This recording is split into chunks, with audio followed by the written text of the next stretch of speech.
खुलुमबाय आं सिबि रानी ब्रह्म नोंथांमोनखौ आंनि एसबि बड' निउज चेनेलाव गासैखौबो बरायबावनाय थाबाय नोंथांमोननि थाखाय आं गोदान मोनसे भिडिअ लानानै फैबावबाय अन्नानै भिडिअखौ जोबजासिम नायलांदो कपिल शर्मा जाय मुंदांखा कमेडियान अदेबानि सुबुंफोरखौ मिनिहोग्रा बिथांनि केफेआव गुलि गावनाय जाथाय गारिजों फैनाय सासे सुबुङा पिस्तलजों 9 खेब बिथांनि गोदानै बेखेवनाय रेस्टुरेन्टआव गुलि गावग्लुंदों जायजों सुबुंनि रावनिबो जिउ खहा जायाखैबाबो गोदानै बेखेवनाय रेस्टुरेन्टआव गोबां खहा जादों केनाडायावसो बिसि आरो फिसाय लोगो नांनानै अदेबानि कपिल शर्मा आरो बिथांनि बिसिया लोगो नांनानै गोदानै रेस्टुरेन्टखौ बेखेवदोंमोन थांनाय माखासे सान सिगांसो बेखेवदोंमोन नाथाय बेखेवनायनि माखासे सान उनावनो सासे गारिजों फैनाय दुथाङा बिथांमोननि केफेआव 9 खेब गुलि गावदों बे गुलि गावनाय जाथायखौ खालिस्तानी उदखारि हानजानि हरजित सिंह लाद्दीनि बिथोनाव सासे दुथाङा मावदों होननानै सिमान लादों फोरमायथिनो गोनांदि खालिस्तानी उदखारि हानजानि हरजित सिंह लाद्दीया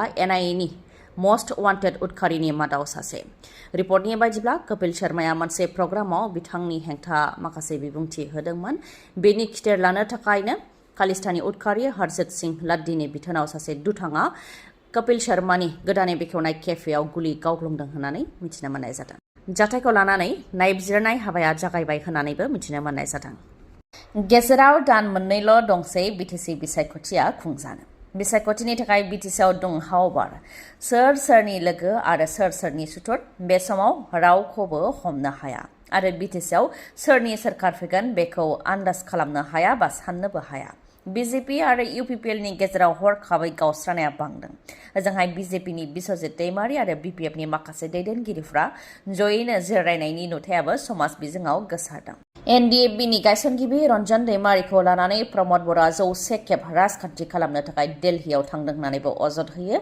बिपिएफनि एमएलए दुर्गा दास बर'आ प्रमद बर'नि 5 बोसोरा जोबनायनि लामायाव बिसायख'थिनि अक्ट' फोसावब्लानो बिथांनि गोहोआ थानाय नंला बे समावसो रन्जन दैमारिनि थाखाय नखर मन्थ्रिखौ लोगो हमहैनाया मा ओंथि दं होननानैबो सोंथि खालामो बिथाङा बेनि अनगायैबो बिटिसि बिसायख'थियाव बिपिएफ दोलोआ रावखौबो मदद होनांगौनि गोनांथि गैया बिपिएफ दोलोखौसो मदद होनो नांगोन मानोना बिपिएफ दोलोआसो मेजरिटि मोनगोन होननानै बुंथियो दुर्गा दास बर'आ बेराफारसेथिं उरखावगोरा ब्रह्मआबो बिपिएफनि सायाव गाग्लोबदों उरखावगोरा ब्रह्मआ बुंथिदों दि हाग्रामा महिलारिया लाथिख'आव मोसागासिनो बिथांना दाहाल थुंग्रि जेबो गैला अब्लाबो बिथाङा सासे दावहारु हाथियारजों सोमावसारग्रा लेखायै बिसायख'थिखौ मोजाङैनो गेलेथों होननानैबो बुंथियो उरखावग्रा ब्रह्मआ लोगोसे इउपिपिएलआ 40 मासियाव गेलेगोन नाथाय बिजेपिआ माखासे मासियावल' गेलेगोन होननानैबो बुंथियो इउपिपिएलआ गावनि गोहोजोंनो सोरखार दानायखौ लुबैयो होननानै फोरमायथियो बिथां उरखावग्रा ब्रह्मआ नाथाय काउन्सिलखौ सालायनो थाखाय दिसपुर आरो दिल्लीयाव लोगो जानो नांगोन होननानै बुंथियो मन्त्रि उरखावग्रा ब्रह्मआ ओजोंहाय बिजेपि राजखान्थि दोलोआबो हारसिङै सोरखार दानो थाखाय नारा नाथार नाजादों बे खेबाव बिजेपिनि डाबल इन्जिन नङा बिजेपिनि ट्रिपल इन्जिन सोरखारखौ रायजो राजाफ्रा लुबैदों होननानै फोरमायथियो डक्टर हेमन्त बिश्व शर्मा बिथाङा आरो जेननो थाखाय बिटिसिआव बिसायख'थि गेलेयाखै देरहानो थाखायसो बिटिसिआव बिसायख'थि गेलेगोन होननानैबो बुंथियो बिथाङा गुवाहाटियाव हरसेयावनो गंथाम नखराव सिखाव खावनाय जाथाय न' सिङाव मानसिफोरा उन्दुबाय थादोंब्लाबो सिखावा फैनानै लुथिनाय जाथाय खालामफैनायखौ रावबो थट मोनाखै गुवाहाटिनि पाटासिल आमबारि गणेशपारायाव जादों बे जाथाया फारियै गंथाम न'आव सिखाव खावनाय जाथाय जादों दीपक दासनि हाउस नम्बर 16 बेयावबो सिखाव खावनाय जाथाय जादों फोरमायथिनाय बायदिब्ला बिथांमोनहा न'आवनो उन्दुगासिनो दंमोन नाथाय सिखावा हरनि समाव फैनानै स्प्रे सारनानै न'आव थानाय गासैबो रांजों लोगोसे सना रुफाफोरखौ खावनानै लांदों आलमिराखौ सिफायनानै न'आव दोनफैनाय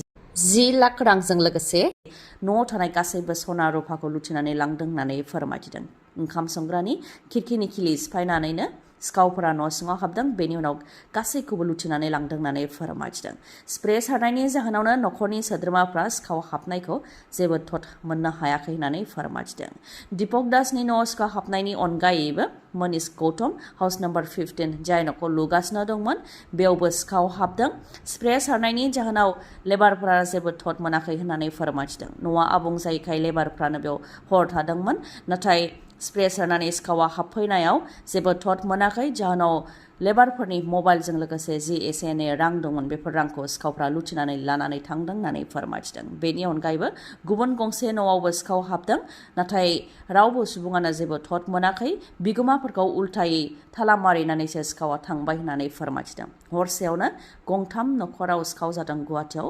बेनिखायनो गुवाहाटिनि थागिबिफोरखौ सांग्रां जानानै थानो थाखाय खावलायदों भुगिनांनाय सुबुंफोरा। जायनाखि रायजोआव आयेन बेरेखा हा आवग्रिनानै थानाय सुबुंफोरखौ होस्रांनाय जागासिनो दङ आरो दिनैबो रायजोआव गेदेर होस्रांनाय जागोन। नाथाय जेब्लासिम प्रमद बर'नि सोरखारा बिटिसिआव थागोन अब्लासिम होस्रांनायनि खोथाखौ खुगायाव लाबोआबाबो जागोन नङाबा पाप नांनाय बायदि जागोन होननानै बुंथिदों बिआर फेरेंगा बिथाङा। ओजोंहाय इएम बिआर फेरेंगा बिथांनि बेबायदि बुंनायखौ लानानै सोंखारिदों अल आसाम ट्राइबेल स्टुडेन्टस इउनियनआ। आटसुनिफ्राय बेखौनो फोरमायथिदों दि 3-4 लाख बिघा ट्राइबेल बेल्ट एन्ड ब्लक हायाव आयेन बेरेखायै ट्राइबेल नङै सुबुंफोरा आवग्रिनानै दङ। बिसोरखौ होस्रांनो थाखाय हाइकर्टनिफ्राय बिथोन होखाबाय नाथाय बिटिसि सोरखारा होस्राङाखै। बे 3-4 लाख बिघा हानिफ्राय गुबुनफोरखौ होस्राङाब्ला जोंनि इयुना मा जागोन, गथ' गथाया मा जागोन, रायजो राजाया मा जागोन बेखौ सानदों होननानै बुंथियो। रायजो राजायानो नोंथांमोनखौ इएम जिएम सिएम बानायदों। जुदि रायजो राजाया भट होआब्ला नोंथांमोनहा उनाव इएम सिएम जिएमबो जानो मोननाय नङा होननानैबो बुंथियो। आरो बिआर फेरेंगाया बिसायख'थिनि सिगांसो मानो बेबायदि बुंखो भट बेंकनि थाखाय बुंदों नामा होननानैबो सोंथि खालामो आटसुनिफ्राय। लोगोसे आटसुनिफ्राय फोरमायथिबावदों दि धेमाजि आरो लखिमपुरनि मोननै ट्राइबेल बेल्ट एन्ड ब्लकखौबो सिफायनानै होबाय सोरखारा, जेराव नन प्रटेक्टेड क्लासफोर गासै 4 हारिनो प्रटेक्टेड क्लास होदों। बिटिसिआव गरखानो प्रटेक्टेड क्लास होदों आरो खर'सा आसामाव मरान मटाक गगैनो प्रटेक्टेड क्लास होनानै बिथांमोनखौ थानो होदों। अब्ला ट्राइबेल बेल्ट एन्ड ब्लकखौनो मानो नांबावगौ जुदि ट्राइबेल नङैयाबो प्रटेक्टेड क्लास मोननानै थानो हायोब्ला होननानै सोंथि खालामो अल आसाम ट्राइबेल स्टुडेन्टस इउनियननिफ्राय।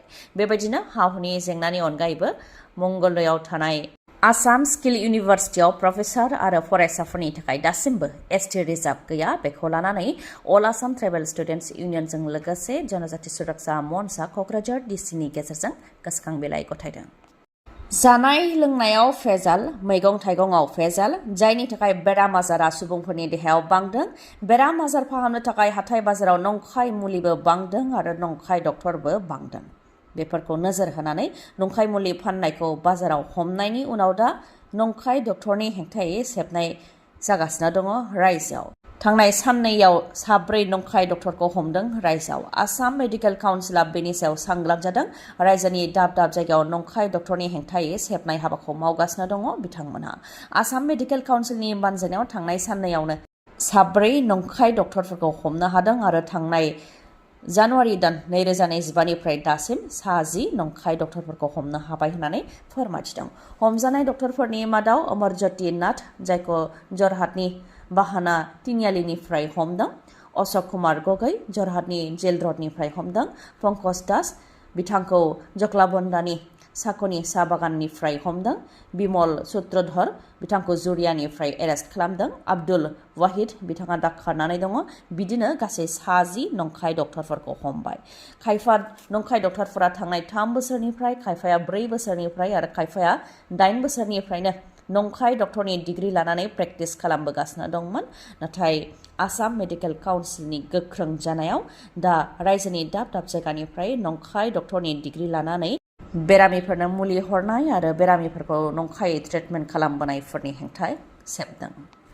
खारबाय थानाय बासखौ लाखिनानै बासनिफ्राय साफानि उनाव साफा दावबायारिफोरखौ दिहुननानै आइडेन्टिटि कार्ड नायनानै साफानि उनाव साफाखौ गावथारदों उदखारिया। गासै 9खौ गावथारदों गंनै बासनिफ्राय दिहुननानै। पाकिस्तानी पान्जाबनि थागिबिखौ गावथारदों। कुवेटानिफ्राय पान्जाबसिम फैबाय थानाय गंनै बासखौ उदखारिफ्रा लाखिनानै साफानि उनाव साफा बासनिफ्राय दावबायारिफोरखौ दिहुननानै बिथांमोननि आइ कार्डखौ नायनानै पान्जाबनि थागिबिफोर गासै 9खौ गावथारदों। बालुचिस्तान लिबारेशन आर्मी उदखारि हानजाया बे उदखारि खामानिखौ मावदों। मोसौ बेदर आरो अमा बेदरखौ लानानै साननैसो सिगां गोबां दान्थे बिदान्थे आरो दुंहाव थासारि जादोंमोन। माखासे दुथां सुबुंफ्रा मन्दिर, नामघर बायदियाव मोसौ बेदर गारहैदोंमोन आरो बेबायदि जाथाय जानायनि उनाव मस्जिदावबो अमा बेदर गारहैनाय जाथाय जादोंमोन। बेबायदि मोसौ बेदर आरो अमा बेदर गारहैनाय जाथायखौ लानानै रायजोआव सानैसो दुंहाव थासारिबो जादोंमोन। रायजो राजानि गोबां नारसिननायाव मस्जिदाव अमा बेदर गारहैग्रा सुबुंखौ हमनो हादों पुलिसा। बेनि उनाव दा मन्दिरावबो मोसौ बेदर गारहैनाय सासे दुथांखौ हमदों आसाम पुलिसा। धुब्रिनि हनुमान मन्दिरनि साखाथियाव मोसौ बेदर गारहैनाय जाथायनि गुबै दायनिगिरि अदेबानि मास्टारमाइन्ड जाहांगीर आलम खानखौ पुलिसा दा खाबाय। दिनैनि भिडिअआ एसेनोसै। गाबोन आरो गोदान भिडिअजों लोगो मोनफिनबावगोन। नोंथाङा दासिमबो आंनि चेनेलखौ साबस्क्राइब खालामाखैबा अन्नानै साबस्क्राइब खालामदो, लोगोसे लाइक, कमेन्ट आरो शेयार खालामनो दाबाव। गोजोन्थों।